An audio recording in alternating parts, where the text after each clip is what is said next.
friends, I'm Akash, and this is your News of the Week for the week of September 26th to October 2nd, 2021. I'm Akash Cody, and let me start with a quick message before we begin. Today marks the 152nd birth anniversary of none other than the great Mahatma Gandhi, who paved the way to freedom through nonviolence for billions of people worldwide. Many famous figures were inspired by Mahatma Gandhi, and so we celebrate October 2nd as Gandhi Jayanti every year. So, happy Gandhi Jayanti, everyone! Now, let's get on with the headlines. First of all, a government shutdown has been averted yet again. On September 30th, the President Biden signed into law a new budget resolution bill, which would keep funding the government until December 3rd. What do we do after that point? Well, I'm going to talk about that in just a moment, but first we'll take a look at some of the other topics for you this week. For example, a brand new Japanese Prime Minister has been announced by the ruling Liberal Democratic Party, also known as Juminshito. Now, it's going to be pretty interesting what's going on since Yoshihide Suga, the current Prime Minister of Japan, has resigned after the Japanese public responded quite poorly to his handling of the COVID-19. It was rather subpar, and regardless, the Olympics were going on during that time while Tokyo was in a state of emergency. Regarding COVID-19, you had the vaccines, which took quite a while to actually roll out properly in Japan. So eventually it came to the point where Yoshihide Suga's prime ministership approval ratings were so low that he decided it was just best to resign. So the Liberal Democratic Party elected his successor, and I'll talk about who it is in a moment. But first, we'll take a look at the two other stories for you this week. First of all, the German election is also going on right now, actually. September 26th it was. And this is the first time that any incumbent German chancellor decided not to run for re-election. This time it's Angela Merkel, who's already served 4 terms as Chancellor of Germany, as the leader of the country, since 2005, which is remarkable. And since 2013, her party has been in a coalition agreement with the SPD, which is the other major party, alongside the CDU, which is Angela Merkel's party. I'll talk about who won more, and first we'll take a look at our final story before we get into further details, and that is COVID-19 update. 700,000 death toll from COVID-19 in America, and California has become the first state in America to require the COVID-19 vaccines for all the school children from ages 12 to 17. You gotta get the vaccine. And this is only gonna come into effect once the FDA finally fully approves the Pfizer vaccine for children. Now that we've looked at all of these stories, let's go into further detail. We begin with the government shutdown that we have just averted very recently. On September 30th, President Biden signed into law a budget resolution bill that would avert a potential government shutdown to keep the government funded until at least December 3rd. Now, this is a $3.5 trillion bill, and it's going to help to fund all the different areas of the government. In addition, some of that money is going to go over to helping the farmers whose crops were lost in droughts and wildfires, and also hurricanes. And speaking of hurricanes like Hurricane Ida, which happened a little earlier, and Hurricane Sam, which just came along this week. It's also going to cover the disaster recovery and relief operations by the government and FEMA. It will be handled, in part at least, by this $3.5 trillion bill. And in addition, it's also going to help cover the resettlement of everyone who helped America during the war in Afghanistan. This includes our brave U.S. Armed Forces soldiers and, of course, the Afghanis who helped America during the war. All of them have been evacuated back to America, and now the resettlement process is in action. So this bill is also going to help with that as well.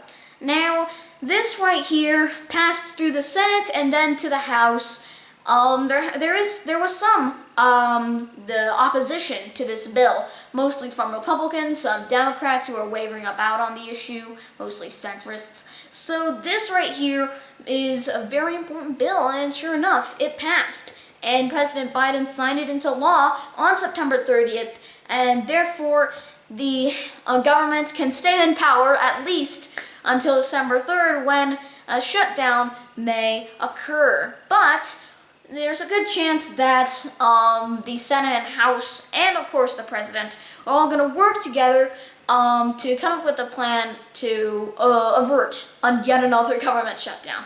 Now, you may think that this is some big news, and sure enough it may be, but this also happens regularly. I mean, it's well known that in like normal legislative bodies worldwide, most of these bills always get pushed until the last possible moment in order to get voted on because, well, partisanship.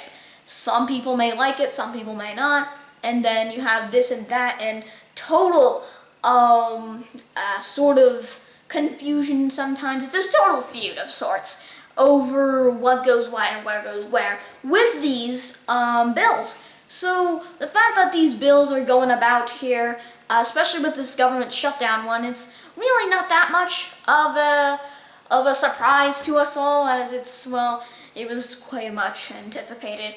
It was just that it took a very, very long time until it was finally getting around to signing up this bill. Now, with this, we might wonder, well, what is going to happen on December 3rd when this is probably going to go out on?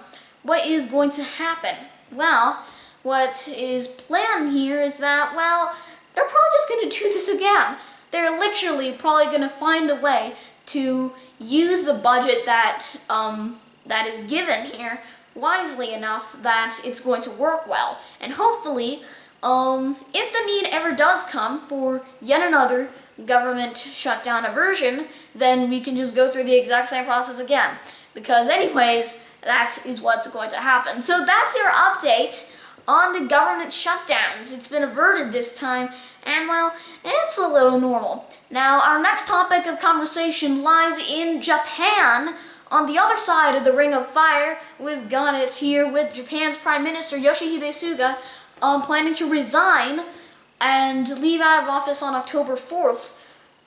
This is because of what many Japanese people consider to be a quite failure on account of the handling, which is quite poor for that matter, of COVID-19. If anything, the situation in Tokyo was going pretty well for a bit, but most of that was going out to the Tokyo governor for her very well-handled execution. But that did not go all so well.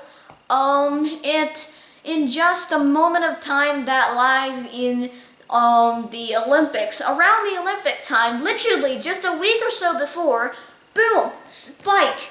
The Japanese COVID-19 cases just rise up exponentially, and suddenly it's a gigantic problem. Plus, the Olympics will be coming up in a bit. So Yoshihide Suga faced a lot of controversy for this handling of COVID-19.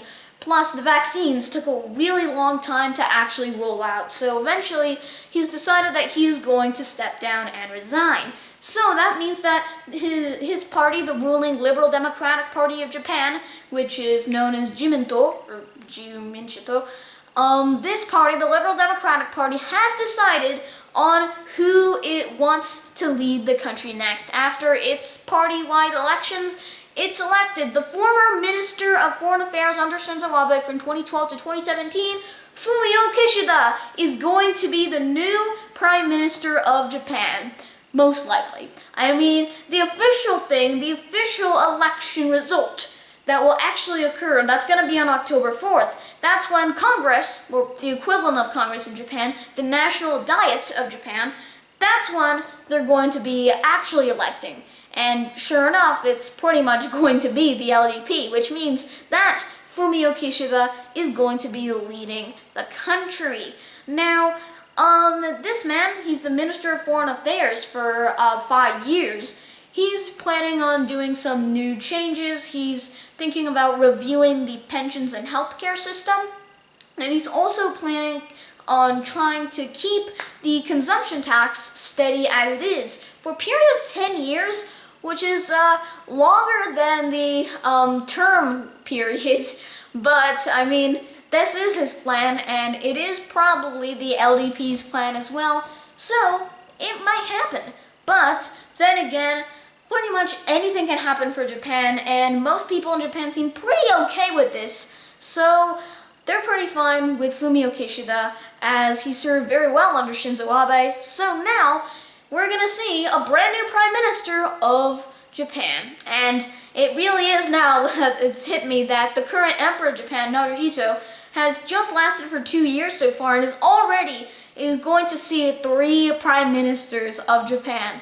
But that's what's going on with Japan. Now, let's take a look and teleport all the way to Germany, because it's time for the 2021 German federal elections.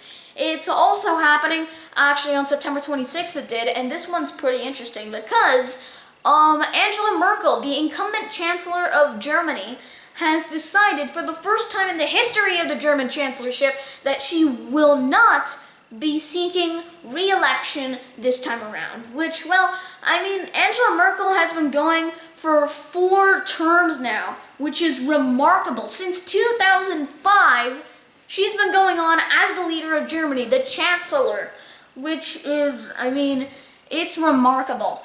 And starting in 2013, not only did her party, the CDU, with the coalition with the CSU, these two parties are very much alike, the Christian Democratic Union and the Christian Social Union in Bavaria. Now, these two parties have always been very closely intertwined, but in 2013, she actually formed a coalition with the other major party, the SPD, the Social Democratic Party of Germany, or the Sozialdemokratische Partei Deutschlands, if I have my German accent there.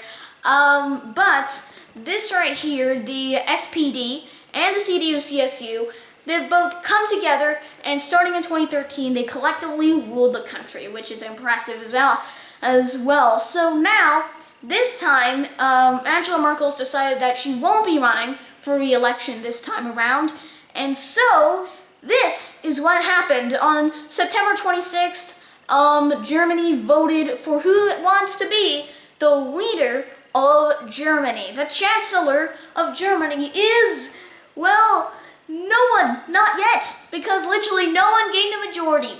Angela Merkel's party, the CDU, it actually lost 50 seats, and the SPD gained 53 seats. So, well, it seems that the CDU is very profoundly impacted by the Angela Merkel going out.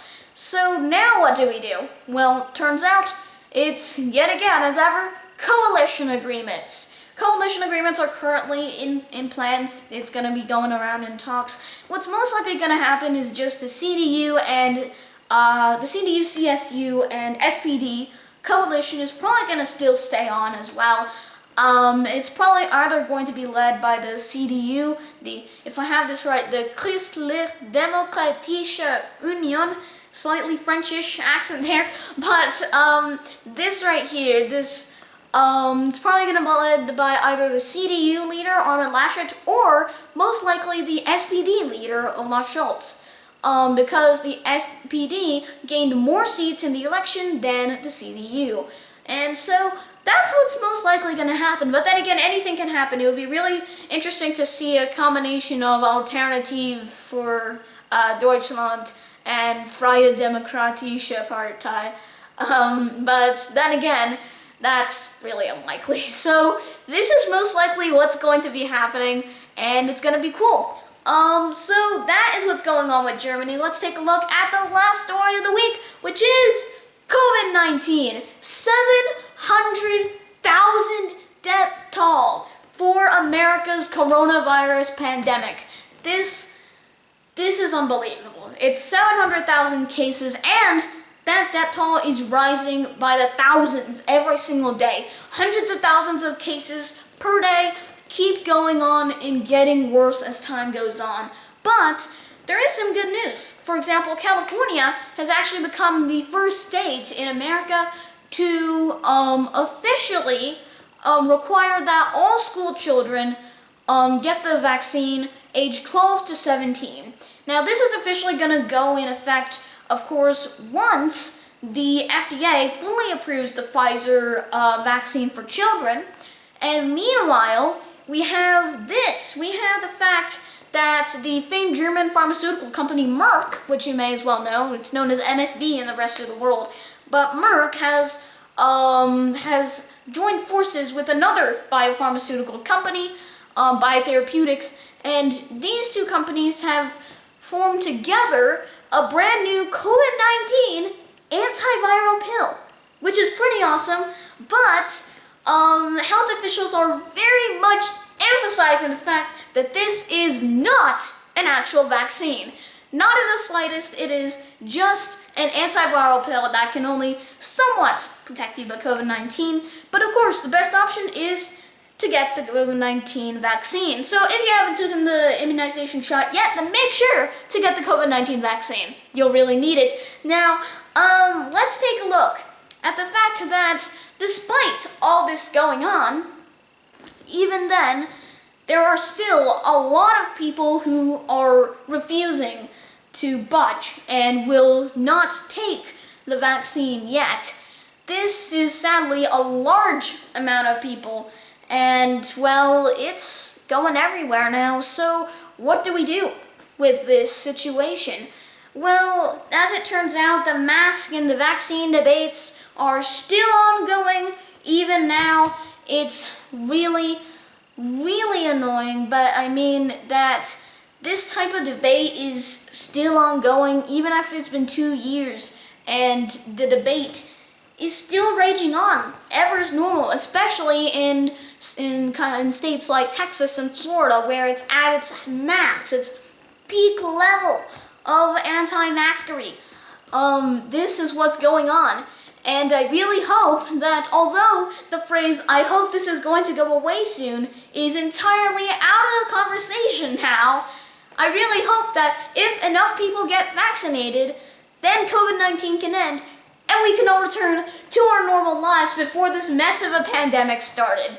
And that is what's going on with COVID-19, and that is all of your news of the week for the week of September 26th to October 2nd, 2021. I'm Akashi Cody. Thank you very much for watching, and I'll see you soon in another News of the Week. Goodbye.